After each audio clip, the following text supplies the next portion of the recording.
views and opinions expressed in this program are those of the participants and do not necessarily reflect the views of BronxNet or the program underwriters.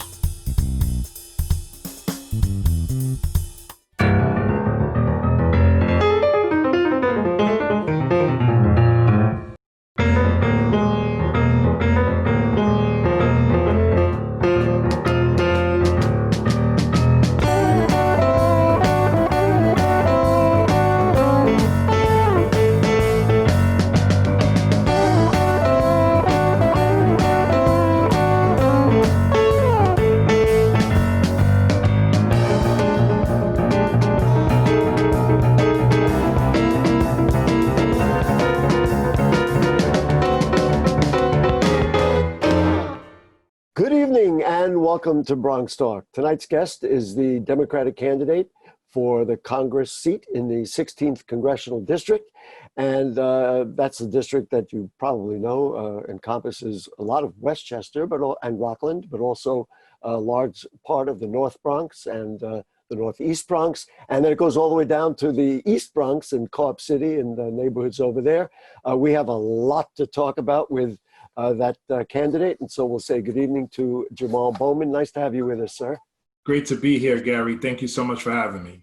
This was a hard-fought primary. You were up against an incumbent. And now, I mean, I probably should hold up the cover of City and State magazine. You were hailed as, somebody who's carrying the ball for maybe a new wave in the Bronx.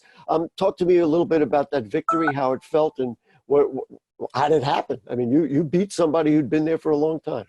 Yeah, I mean, it's incredibly humbling, first and foremost, and very, very exciting as well. You know, we were able to triple voter turnout for this primary and triple turnout amongst young people and people of color. So when you see that level of energy and that level of excitement, I mean, you can't help but be fired up about what's possible in this district. So we had an incredible team, first and foremost, my staff, led by campaign manager Luke Hayes, senior comms director Rebecca Katz, field directors Bianca Guerrero and Bilal Tahir, and literally thousands of volunteers making phone calls, text banking, door knocking, canvassing, helping us with the technology as we pivoted during the pandemic. And we just had an incredible ground game, and our focus from the very beginning was to build deep, authentic relationships with everyone in the district. It wasn't about transactional politics. It wasn't about a politics of fear or hate or what's wrong. It was always about what's possible and what the future can hold and how we want people to be a part of this future with me around co-governance, not about just sending me to Washington and working on behalf of the district, which I will do, but it's about making sure the voices of the district are centered in everything that I do in Washington. Not only has the world changed because of the pandemic in 2020, but technology changed and the way people receive information changed. And I'm going to tell you, I thought it was incredibly inventive. I saw chalk writings on Johnson Avenue in Riverdale that said, "Vote for Bowman." Talk about grassroots. I mean, you were on the sidewalks. And that's a lot different than traditional campaigning that puts up posters or hands out flyers, which of course was no longer possible to do. So I congratulate you and your people who supported you for your inventiveness. Let's really talk about issues. That's really, I know what you're about and what we like to discuss in this program.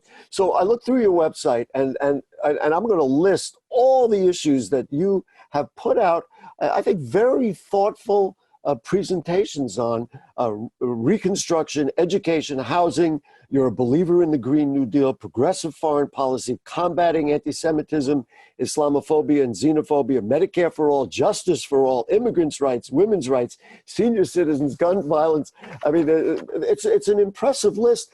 Washington is a tough place. Washington, especially right now, is a very difficult place to certainly get maybe progressive ideals through. One would think there's a getting your feet wet process. With all that on your mind and with all that as part of your passion and your agenda, where do you start? How do you begin when you're thinking about all these things and you just want to change the world? How does a freshman Congress member, assuming that you are elected, there is a conservative candidate running against you, what do you do? Well, first of all, we have to be responsive to the moment. We are dealing with a global pandemic. We are dealing with an economic crisis. Our schools are also in crisis due to lack of funding, and we're dealing with environmental catastrophe. So let's deal with the issues of the moment. Let's get people back to work first and foremost. We have 20 million people who are without employment. We have to do everything we can to get them back to work. And that's why I support a federal jobs guarantee. The first in our history, one that will be sustainable, not one that will come and go. A federal jobs guarantee in alignment with the needs of a Green New Deal, which deals with issues of environmental justice. So let's put people back to work in the areas of early childhood education, nursing, teaching, and long-term care. Let's put people back to work in terms of infrastructure, building new schools and housing in alignment with the needs of a Green New Deal economy, which is to get to net zero carbon emissions over the next 10 years. Let's retrofit our current buildings, which is also infrastructure jobs in alignment with the Green New Deal.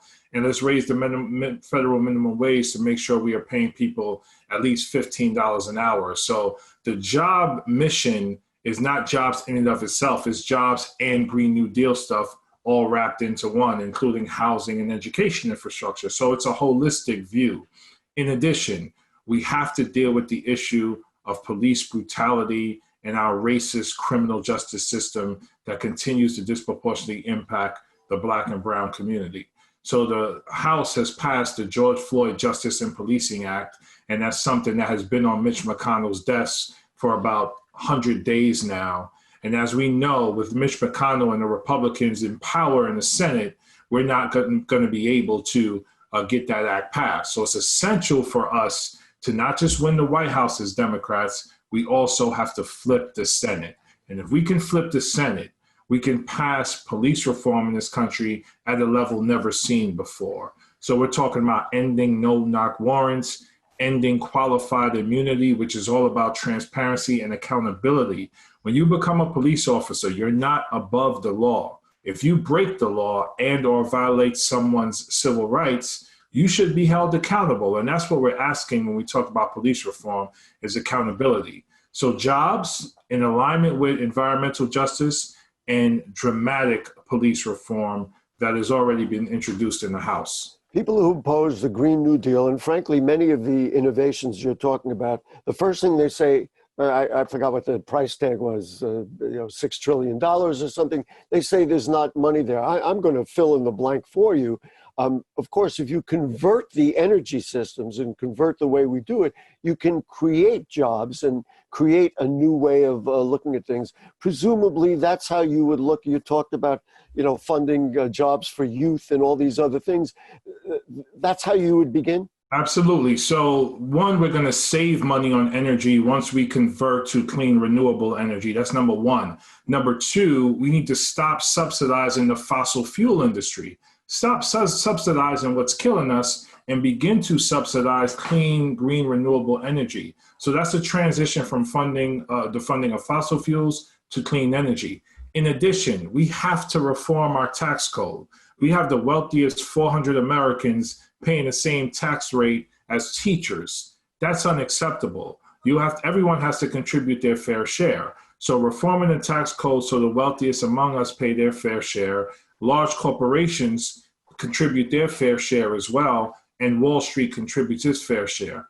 In addition, we have to look differently at debt spending. We worry about debt spending because we worry about inflation, but we are nowhere near our inflation cap. We don't even know what it is. So raising the debt and investing in putting people to work is also something that needs to be part of the discussion. Because right now we allow for a certain percentage of Americans to be unemployed, and we consider that to be the number zero.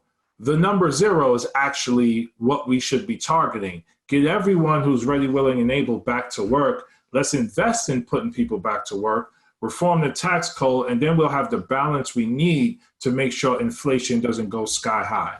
How much of what we just heard from you is in line with what traditional Democrats are thinking? There is clearly a split in the Democratic Party. People like you, I don't think I'm going to go out of line for saying that you're a progressive and you've been supported by progressives. How much of what you're saying now do you think will fly within the Democratic Party? Or is this also a political split that you're going to be fighting for it, people who think like you will be fighting for it, but traditional Democrats, even the top leadership in the House at this point, may not be fully in line with some of the progressive ideas you're talking about? There definitely is a political split, and that provides the space for dialogue, debate, and a conversation. I'm all about a healthy tension. Debate is necessary for a democracy to thrive. A healthy tension. We want to put that in there. Jamaal Bowman, a healthy tension. I like that. Healthy tension. Very interesting. But it's necessary, right, in order for a democracy to work and a democracy to thrive. I mean, look at where we are now. We have sold ourselves out in many ways as elected officials to corporate interests and to the wealthy elite. And we've been chasing the bottom dollar. We've allowed big money in politics to the point where we actually allowed someone like Donald Trump to be elected to the White House, who is clearly a fascist and clearly supports a plutocracy and a monarchy and not democracy. So we absolutely have to do something different. So what I would say to my Democratic colleagues is, listen, when we look at outcomes, economic inequality, racial inequality, what's going on in the healthcare system and in our schools, the homeless population, housing infrastructure. When we look at these areas, we see we have millions, tens of millions of Americans suffering. What can we do to ensure that tens of millions of Americans no longer suffer? That's the question. And let's get from A to B on that question through our healthy tension, dialogue, and debate. I'm going to remember, and I hope people will, healthy tension. What a fascinating concept. How comfortable are you with Joe Biden as the Democratic candidate, not only as an alternative to Donald Trump? Presumably you're going to support Biden when you get to check your boxes on Election Day. But how comfortable are you with his maybe more centrist values, although there are whisperings that he may be a little more progressive than he's letting on just for the sake of politics? What are your thoughts? So I'm very healthy with I'm very comfortable with Joe Biden as our president, very comfortable with, his policies around universal child care. He has a focus there that I'm really excited about. He also has a focus on environmental justice, where he's looking to invest $2 trillion in that area, with 40% targeting historically neglected communities. So I'm comfortable with him overall, but really excited about those two policy areas. And then it's my job and our job to hold Joe Biden accountable once he gets into office. He is not King Joe Biden. He is going to have to work with Congress and the people of this country. And we have to continue to bang the drum on justice and the needs of our communities. And he's going to have to be responsive to that. So it's about working with him. It's about holding him accountable. And listen, there are many people who are disenchanted with the Democratic Party and politics overall, and to the point where many people don't even want to vote. I get it. I understand it. I feel you. I used to be there as well. But I think the elections of Congresswoman Ilhan Omar, Congresswoman Rashida Tlaib, Ocasio-Cortez, Ayanna Pressley, Cori Bush, Mondaire Jones, and myself indicates a sea change within the Democratic Party that's rooted in people power. And I urge everyone who's listening to this, who's watching this, to come on in. Let your voices be heard. We need you, because the change we want is not going to happen unless everyone in our country is a part of the democratic process. I think that, you're talking about Washington politics, but certainly in the Bronx, there is that change. All you have to do is analyze the results from the primary and see even what candidates are beginning to run for city council, where there will be an overhaul next year. We're going to get to schools. I want to get to Breonna Taylor. All that is on your list. I just want to ask about your concern about the election. I mean, there's a lot of talk, certainly about mail-in voting, also early voting. How do you feel? Do you feel secure about the election? And then, of course, if Donald Trump is defeated, what's the latest is that he's not going to leave. I don't even know if we want to go there. It's just too insane to me to even consider. But talk to me about, are you secure with this election? I'm secure with the election. And what I want people to understand is Donald Trump is engaging in psychological warfare on the American people. His goal is to keep us frustrated, enraged, overwhelmed, and believing that our vote doesn't matter, whether it's by mail or at the ballot. So we have to push through and push past that and understand that he doesn't decide if he wins or loses. The American people decide. And I'm speaking to the 96 million people who did not vote in the last general election. We need all hands on deck to get this person out of the White House. He is a fascist. He is a bigot. And God forbid we have another 4 years of this person. So I am secure. I am not going to allow, and we shouldn't allow, his psychological warfare to deter us. And what's going to make it even more sweet on election day is if we win a resounding victory. We have to destroy him at the polls.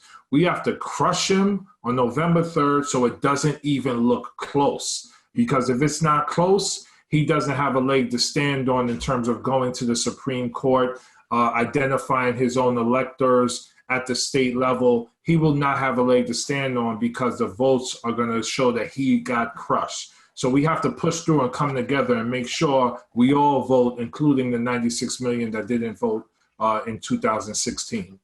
You were a school principal and coming out of the world of education. So I guess I'm curious about two things. What did you learn from that career in education that you bring with you potentially to Washington? And, how does that play for a school teacher to make a transformation? You certainly seem pretty clear on what your political thoughts are here. Talk to me about what you've learned as a school teacher and your growth in a way that brought you to this point. Well, I learned how to listen. I learned how to listen to different constituents. I had the pleasure of teaching kids from as young as 4 years old to as old as 18. So listening to my students, listening to the teachers I worked with, and listening to the parents in the community, and providing support, not just in terms of how to make your child do well in our school, but what's going on in the community beyond the walls of the school. And when you're an educator, all of the issues intersect at your doorstep, right? You know that kids can't thrive in school when they're dealing with insecurities in other areas of their lives, including a fair amount of trauma. So all of those sort of hard and soft skills I hope to take with me to Washington because, even as a candidate, it was a tremendous learning process and an engagement process with different constituents. It's going to be the same thing in Washington. The other thing I would say is that the New York City Department of Education is the most dense bureaucracy and political system there is. So I had to engage in politics both directly and indirectly as a teacher and middle school principal, also outside of schools as an education organizer. And remember, I founded my own district public middle school in the Bronx during the Bloomberg era, where his goal was to open up charter schools. So there was some political maneuvering and negotiating there that allowed for me to open our school and remain open for 10 effective years. I probably should have known the answer to that question. You may not know, but I'm the product of two parents who were both educators. One was a high school principal and the other an early childhood education director. So I guess I understand. I should have known. As you were talking, I said, oh, well, wait a minute. I got the same thing. You learn about the wider world through the school. It's a similar skill set, and it served me well throughout the campaign and thus far as I negotiate with my colleagues in Congress, even before I get there. You put out a comprehensive reopening plan for schools, but it really is a lot larger than just reopening. Listen, we could spend the whole program talking about it. Just to let people know, what are the main points when you think about that? And then, of course, I'm always interested in implementation. I mean, a freshman congressman, again, has some great ideas, but how do you affect schools in New York City and elsewhere? Absolutely. Also in alignment with the Green New Deal. So making sure schools have adequate PPEs, make sure we have adequate contact testing and contact tracing, make sure we have adequate ventilation, which is the retrofitting piece of it, ensuring class sizes are small, which means we have to hire more teachers. Early in the process, I would say between now and our study looked at between now and March, be mostly remote learning for the older children and use the school spaces for children with special needs and younger kids who are less likely to get sick and also have higher needs. Because our schools, if we get all the resources tomorrow, the work that it will take to prepare our schools for quality reopening will be ready at earliest in November. But because that's flu season, we encourage pushing it back to March, because as you said, we don't have the resources. We got to do the work, and we don't have the safety equipment that we need. I'm going to have you back, presumably, if you are elected, and certainly the numbers of Democrats in the district would show that. We're going to do an education show because my thing is curriculums, and I really want to look at our educational curriculums and how we deliver education and why our kids, some are trained and not trained for different kinds of jobs.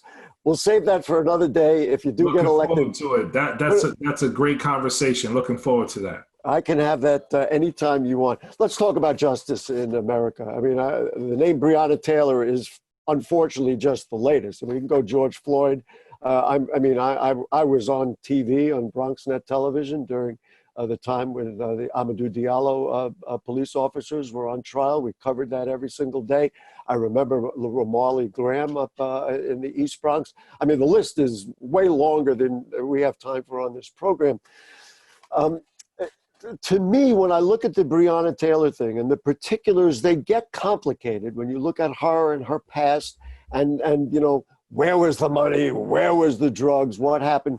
To me, the germ is that once this horrible tragedy happened, we didn't get information. It took 6 months of yelling and screaming to say, wait a minute, what happened here?